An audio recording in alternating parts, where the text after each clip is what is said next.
સ્વાગત છે મારા યુટ્યુબ ચેનલમાં હિન્દી નેટ અને જીસેટ માટે આપણે હિન્દી નાટકના પ્રશ્નો થોડા જોવા જઈ રહ્યા છે જે તમને જીસેટની પરીક્ષા તેમજ નેટની પરીક્ષામાં ખૂબ જ ઉપયોગી થશે। તો શરૂ કરીએ આજનો આ વિડિયો।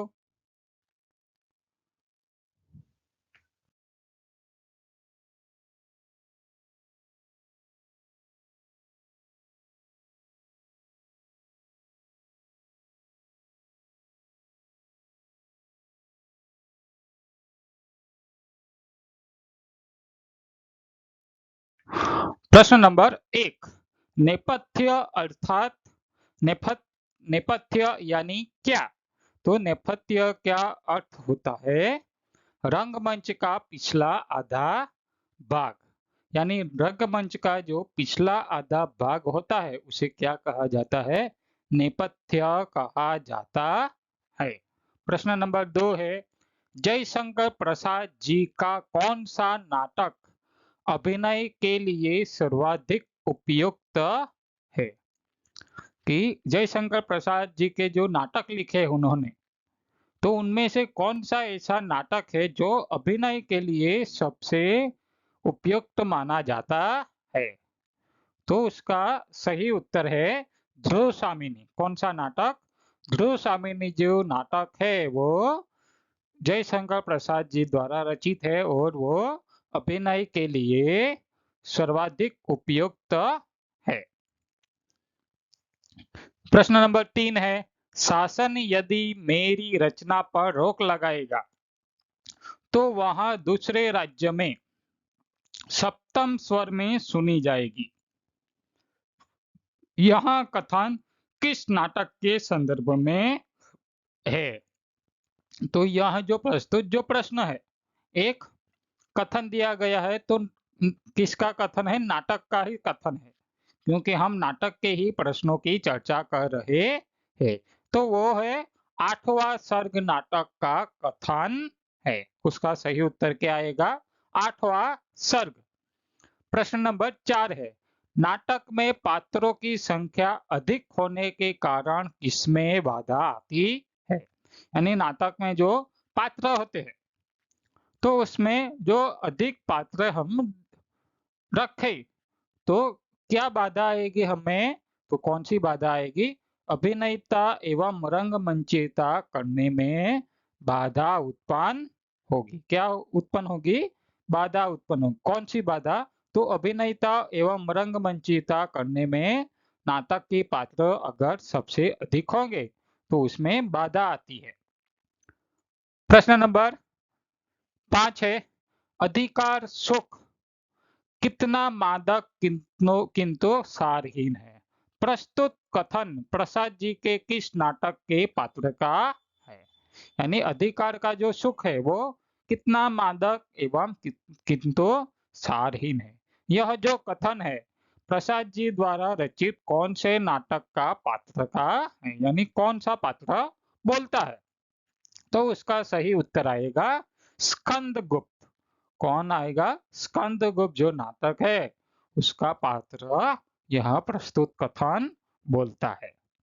आगे का प्रश्न है, नहुस नहुस नाटक की रचना किसने की थी? नहुस नाटक की रचना किसने की थी? तो नहुस नाटक की रचना की थी गोपाल चंद्र गिरधर दास ने। और ये गोपाल चंद्र गिरधर दास जो है वो कौन थे? भारतेंदु जी के पिता थे। भारतेंदु हरिश्चंद्र जो थे उनके पिता थे गोपाल चंद्र गिरधर दास। आगे का प्रश्न है, अंधेर नगरी नाटक जिसमें प्रहसन में भ्रष्ट शासन तंत्र पर प्रहार किया गया है, नाटक के रचनाकार कौन है? अंधेर नगरी नाटक किसका है यो हमें मालूम होना चाहिए। तो ये नाटक के रचनाकार कौन है? भारतेंदु जी है। कौन है? भारतेंदु जी। प्रश्न नंबर 8 है, अमर सिंह राठौर नामक प्रसिद्ध नाटक के रचयिता कौन है? अमर सिंह राठौर नामक प्रसिद्ध नाटक के रचयिता कौन है? तो कौन है? राधाचरण गोस्वामी। राधाचरण गोस्वामी जो है वो अमर सिंह राठौर नामक प्रसिद्ध नाटक के रचयिता है। आगे का प्रश्न देखते हैं। प्रश्न नंबर 9, कौमुदी महोत्सव नाटक के नाटककार कौन है? कौमुदी महोत्सव जो नाटक है उसके नाटककार यानी रचयिता कौन है? तो उस नाटक के रचयिता है डॉक्टर राम कुमार वर्मा। डॉक्टर राम कुमार वर्मा द्वारा रचित नाटक के नाम बताइए। ऐसा प्रश्न पूछ सकते हैं, तो उसमें जो अगली कौमुदी महोत्सव विकल्प हो तो वो हमारा सही उत्तर होगा।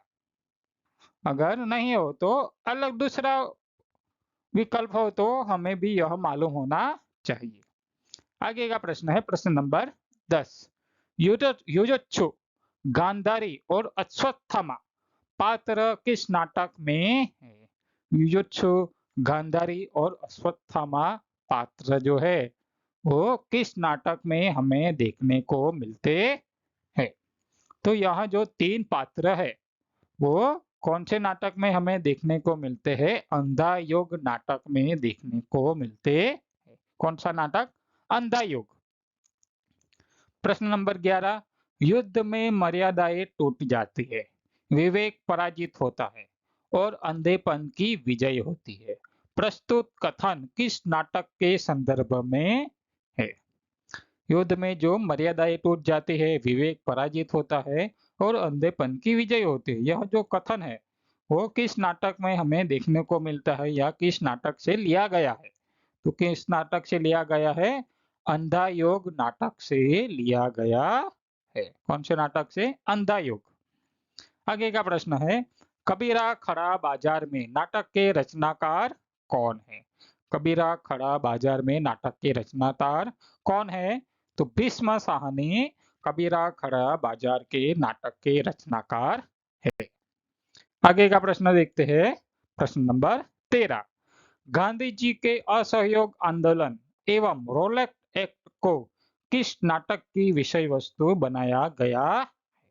यानी गांधी जी ने जो असहयोग आंदोलन किया था एवं रोलेट एक्ट आंदोलन किया था, उस नाटक की विषय वस्तु, उसे नाटक की विषय वस्तु बनाकर कौन सा नाटक लिखा गया है? तो कौन सा नाटक लिखा गया है? सन्यासी नाटक लिखा गया है। कौन सा नाटक लिखा गया है? सन्यासी नाटक। आगे का प्रश्न है, आषाढ़ का एक दिन नाटक के रचयिता कौन है? आषाढ़ का एक दिन नाटक के रचयिता कौन है? तो कौन है? तो उस नाटक के रचयिता है मोहन राकेश। मोहन राकेश ने आषाढ़ का एक दिन नाटक की रचना की थी।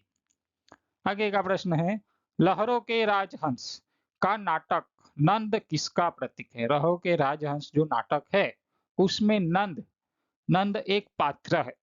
तो नंद किसका प्रतीक है यहाँ हमें बताना है। तो नंद जो है वो किसका प्रतीक है? संशयशील मानव का प्रतीक है।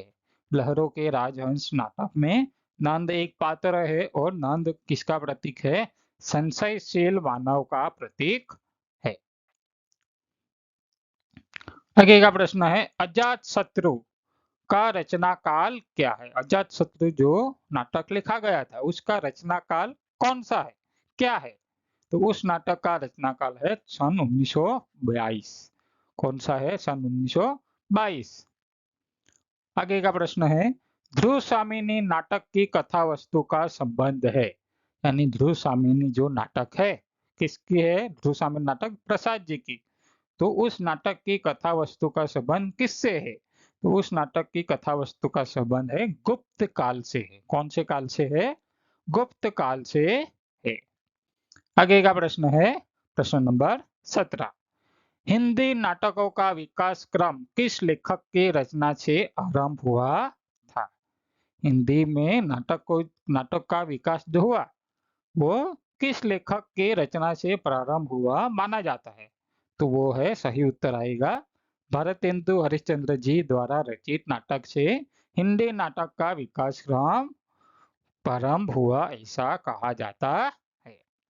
आगे का प्रश्न है, अंग्रेजी नाटक मर्चेंट ऑफ वेनिस का अनुवाद भारतेंदु ने किस नाम से किया था। मर्चेंट ऑफ वेनिस जो नाटक था, अंग्रेजी नाटक, उसका अनुवाद भरतेंदु जी ने किस नाम से किया था?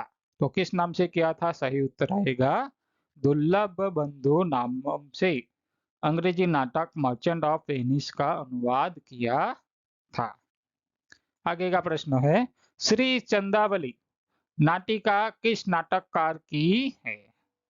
चंद्रावली जो नाटिका है, नाटिका, वो किस नाटककार की है? तो वो है भारतेंदु जी की है। किसकी है? भारतेंदु जी की।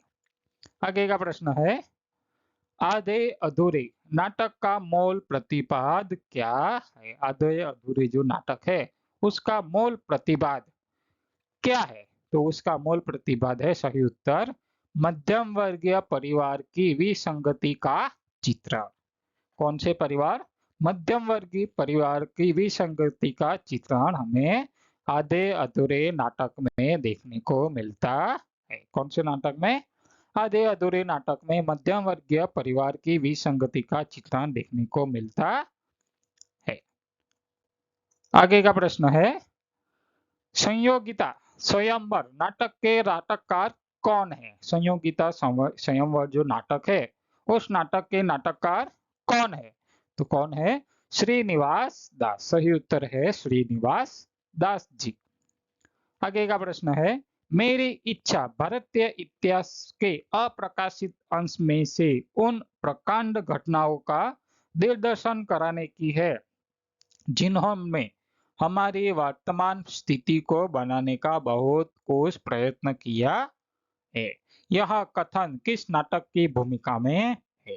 यानी जो प्रस्तुत कथन जो है वो किस नाटक की भूमिका में से लिया गया है, या किस नाटक की भूमिका में प्रस्तुत कथन दर्शाया गया है?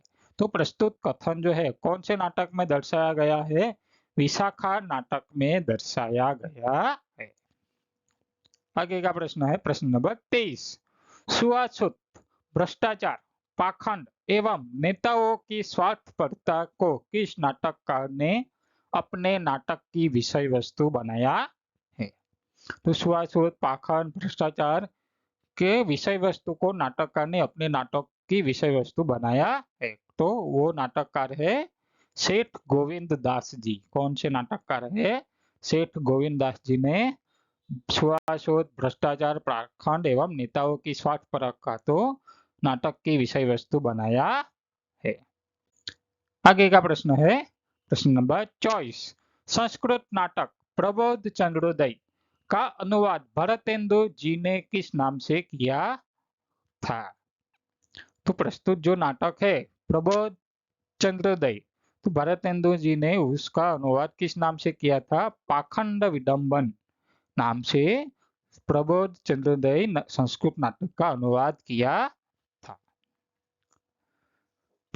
प्रश्न नंबर 25, नंद बौद्ध धर्म में दीक्षित होकर मुंडित मस्तक लेकर जब घर आता है तब सुंदरी का अहम चूर चूर हो जाता है। प्रस्तुत कथन किस नाटक के संदर्भ में है? तो प्रस्तुत जो कथन है वो कौन से नाटक के संदर्भ में है? लहरों के राजहंस नाटक के संदर्भ में है। यानी नंद जो है वो बौद्ध धर्म का दीक्षा ग्रहण कर लेता है और अपना जो मस्तक है वो मुंडित कर लेता है, और जब घर आता है तो सुंदरी का अहम जो है वो चूर चूर हो जाता है।